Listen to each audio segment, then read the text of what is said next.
So bank Nifty और Nifty daily analysis में आपको स्वागत है। 13 नवंबर बुधवार के दिन बैंक निफ्टी की एक्सपायरी है। देख लेते हैं मूवमेंट किस तरीके से हो सकते हैं। लास्ट एक्सपायरी बैंक निफ्टी की अभी अब देखिए, ये जो मूवमेंट है यहाँ पे, ये जो लेवल है 52,500 का लेवल, इसके ऊपर की क्लोजिंग एक फिर बुलिश ट्रेंड हमें दे सकती है। तो अभी तो ये बहुत नीचे आके क्लोज कर चुका है बैंक निफ्टी। बैंक निफ्टी की जो फाइनल क्लोजिंग वो मिली है हमें 51,157 की। दूसरी चीज़, बैंक निफ्टी एक आपको ट्रेंड लाइन मैंने बना रखी थी, तो इस ट्रेंड लाइन के ठीक एग्जैक्ट यहाँ पे सपोर्ट लेके यहाँ पे ऊपर उसने क्लोज कर दिया है। अभी मूवमेंट कल किस तरीके से होगी, एक मैंने आपको सपोर्ट बनाया था 51,500 का, उसको बैंक निफ्टी में ब्रेक किया और उसने क्लोजिंग नीचे लेवल पे दे दी है, जहाँ से हर बार बैंक निफ्टी ऊपर उठ जाता है। इस ट्रेंड लाइन से सपोर्ट लेके ऊपर, ट्रेंड लाइन से सपोर्ट लेके ऊपर, ट्रेंड लाइन से सपोर्ट लेके ऊपर। अब ये यहाँ पे क्या करता है, नीचे जाता है कि ऊपर जाता है, वो हम देख लेते हैं किस तरीके से। तो कल का दिन बहुत इंपॉर्टेंट होने वाला है। ये दोस्तों बैंक निफ्टी 15 मिनट का चार्ट है। 15 मिनट के चार्ट पे अगर आप ध्यान से देखेंगे कि आज बैंक निफ्टी ने गैप अप ओपनिंग की, उसके बाद फिर नीचे आया, फिर ऊपर गया, फिर ये जो लेवल था रेजिस्टेंस का, यहाँ से रेजिस्टेंस लिया, इसी लेवल से फिर ये नीचे आया। नीचे आने के बाद इसने एक ही सपोर्ट बनाया। सपोर्ट क्यों बनाया, ये यहाँ से बाइंग आई थी तो इसने थोड़ा सा ऊपर जाने की कोशिश करी और उसके बाद बैंक निफ्टी नीचे आके क्लोज कर दिया है।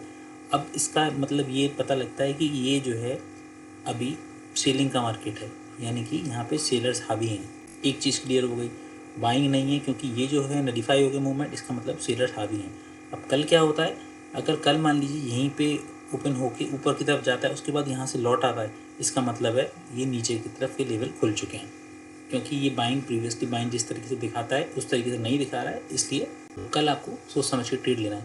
मान लीजिए बैंक निफ्टी कल इस लेवल पे ओपन हो जाता है, यानी कि 51,700 के लेवल पे, और आपको कोई यहाँ पे नेगेटिव कैंडल मिलती है, आपको कोई यहाँ पे नेगेटिव प्राइस एक्शन मिलता है नीचे की तरफ का, या फिर आपको यहाँ पे कोई कंसोलिडेशन मिलता है, तो आपके नीचे के टारगेट हो जाएंगे दोस्तों 51,400 पहला टारगेट और 51,100 दूसरा टारगेट। और अगर ये इस ट्रेंड लाइन को भी, ये जो ट्रेंड लाइन बनी इसको भी ब्रेक करता है, तो 50,000 तक भी बैंक निफ्टी का ट्रैवल कर सकता है।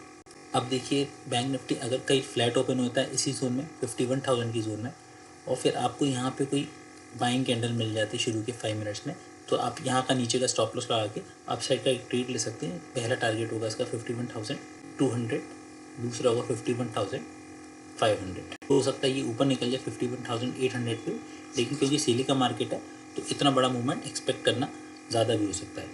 इन केस बैंक निफ्टी यहाँ ओपन करता है, फ्लैट ही ओपन करता है, यानी कि 51,100 के लेवल पे, 51,000 से 51,100 के लेवल पे, और यहाँ पे कोई आपको प्राइस एक्शन नेगेटिव मिल जाता है और ये कंसोलिडेशन मिल जाता है या फिर नीचे की तरफ ब्रेकडाउन होता है, तो पहला टारगेट दोस्तों ये लेवल रहेगा, यानी कि 50,400 का लेवल पहला टारगेट रहेगा, और दूसरा टारगेट 50,000 का, तीसरा टारगेट 49,600 का रहेगा। फिर आपको नीचे की तरफ बड़े बड़े टारगेट देखने को मिल सकते हैं। In case gap down opening हो जाती है इस लेवल पे, यहाँ पे मान लीजिए 50,800 के आसपास ही ओपन हो जाता है, और यहाँ पे आपको कोई पॉजिटिव कैंडल मिलती है, तो दोस्तों एक बाइंग फिर से आ सकती है, क्योंकि ट्रेंड लाइन से नीचे जिस तरीके से ऐसे बाइंग आई थी, इस तरीके से एक अच्छी बाइंग आ सकती है, लेकिन चांसेस कम है।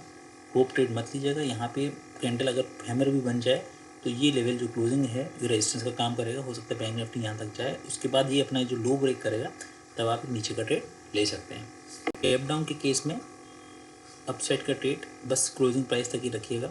ऊपर के टारगेट भी मिल सकते हैं, लेकिन ज़रूरी नहीं ऊपर जाए, क्योंकि सेलिंग का मार्केट है। अगर ये पूरा कल रिवर्स कर देता है तो फिर ये न्यूट्रलाइज हो सकता है, जो कि बड़ा मुश्किल दिख रहा है अभी। ये निफ्टी का डेली चार्ट, निफ्टी के डेली चार्ट पे मैंने आपको बता रखा है, ये पैटर्न बना हुआ है, हेड एंड शोल्डर पैटर्न। इसका टारगेट इतना होना चाहिए ये नीचे की तरफ का, तो ये नीचे की तरफ आता है कि नहीं आता है ये देखने के लिए आपको इंतज़ार करना पड़ेगा। इसमें जो 24,500 है उसके ऊपर ही अगर क्लोजिंग होती है तो फिर ये बुलिश हो जाएगा। टारगेट मैंने आपको वीकली चार्ट पे बता ही रखे हैं, ऑलरेडी पहले वीकली वीडियो बना रखा है। आज क्या हुआ, आज बैंक निफ्टी ने कैप अप ओपन करके क्लोज कर दिए इस सपोर्ट लेवल को तोड़ा, पहले 24,080 को, फिर इसने मैंने आपको जो बेस लाइन बता रखी थी सपोर्ट, उसी के आसपास आके इसने, मैंने आपको 23,850 का बताया था, और इसने जो क्लोजिंग दी है वो 23,883 की दी है। तो अभी बैंक निफ्टी को ट्रेड कल कैसे करना है ये देख लीजिए। अभी एक चीज़ और ध्यान पे देखने वाली है कि ये जो क्लोजिंग जब भी मिली है बैंक निफ्टी को, इस बार पहली बार क्लोजिंग जो मिली है वो नीचे की मिली है। आप इधर क्लोजिंग देखिए, इधर क्लोजिंग देखिए, ये क्लोजिंग देखिए, ये क्लोजिंग सबसे नीचे की क्लोजिंग है। इन केस निफ्टी कल इसी जोन में अगर रुक जाता है मतलब यानी कि फ्लैट ट्रेड करके इसी जोन में अगर ट्रेड करता रहता और कल फिर अपने पायरी पे नीचे की तरफ ब्रेक करता तो आपको अच्छा मूवमेंट मिलेगा। ये 23,000 के 200 के लेवल भी, उसके बाद फिर आपको 23,000 22,800 ये सब लेवल देखने को मिल सकते हैं। आज निफ्टी गैप अप ओपन हुआ, फिर नीचे आया, फिर ऊपर गया, उसके बाद फिर इसने प्राइस एक्शन बनाया, नीचे की तरफ ही क्लोजिंग दे दी जो मैंने आपको सपोर्ट बता रखा था। अब देखिए कल आपको किस तरीके से ट्रेड करना है। तो ये भी है, अगर आप ध्यान देंगे कि यहाँ से जब ये गैप अप ओपन हुआ, फिर इसने प्राइस एक्शन बनाया, ये रेजिस्टेंस लेवल था, नीचे आया, नीचे आने के बाद फिर ये 24,080 के नीचे जैसे ही इसने ट्रेड करने लगा तो ये अब क्योंकि पहले सपोर्ट हुआ करता तो अभी रेजिस्टेंस की तरह काम करेगा। उसके बाद की मूवमेंट नीचे की तरफ इसने दे दिया। अभी क्या देखना है, कल मान लो गैप अप ओपन हो जाता है मार्केट 24,000 के लेवल के आसपास, 24,080 के लेवल के आसपास आपको कोई नेगेटिव कैंडल मिल जाए या फिर कोई कंसोलिडेशन मिल जाए, नीचे की तरफ ब्रेकडाउन हो या फिर कोई प्राइस एक्शन मिल जाए नीचे का, तो आपका टारगेट पहला रहेगा 23,850 और दूसरा रहेगा 23,800। इन केस यहाँ पे फ्लैट ओपनिंग होती है तो दोस्तों यहीं से बाइंग आई थी, अगर बाइंग आनी होगी तो फिर आ जाएगी। वेट मत करिएगा यहाँ पे, क्योंकि अगर यहाँ पे कोई पॉजिटिव कैंडलस्टिक पैटर्न मिल जाता है आपको तो पहला टारगेट आपका रहेगा 23,900 का पहला टारगेट, दूसरा टारगेट रहेगा 24,080 का और तीसरा टारगेट रहेगा 24,200 का फ्लैट ओपनिंग के केस में। दोस्तों अगर यहीं पे ओपन होके ये ब्रेकडाउन हो जाता है, इस रेंज बनाता है और ब्रेकडाउन करता है या फिर कोई नेगेटिव कैंडलस्टिक मिल जाती है तो दोस्तों नीचे के टारगेट मैंने आपको पहले भी बता रखे हैं वीकली चार्ट पे, 23,800 को ब्रेक करता है, 23,700 पहला टारगेट, दूसरा 23,600। एक बार आप वीकली चार्ट पे देख लीजिएगा, वीकली जो वीडियो मैंने बनाया था इस पर देख लीजिए तो आपको टारगेट मिल जाएंगे, क्योंकि ये मैंने आपको 21,000 तक के भी टारगेट बता रखे हैं वीकली चार्ट। भी मान लीजिए गैप डाउन ओपन हो जाता है इस लेवल पे और यहाँ पे कोई पॉजिटिव कैंडलस्टिक बन जाती है या फिर कोई भी कैंडल बने और वो फिर ऊपर की तरफ मूव करे तो ये जो लेवल है क्लोजिंग पर रेजिस्टेंस की तरह काम कर सकता है, क्योंकि मार्केट का ट्रेंड क्या है नेगेटिव, और उसके बाद फिर ये अपने लो को ब्रेक करे तो आप नीचे का ट्रेड बना सकते हैं। इसमें आप ऊपर का ट्रेड हो सकता है मिस कर जाए, तो अगर आपको यहाँ पर कोई पॉजिटिव ट्रेड मिल जाए तो आप यहाँ पे बुक कर लें।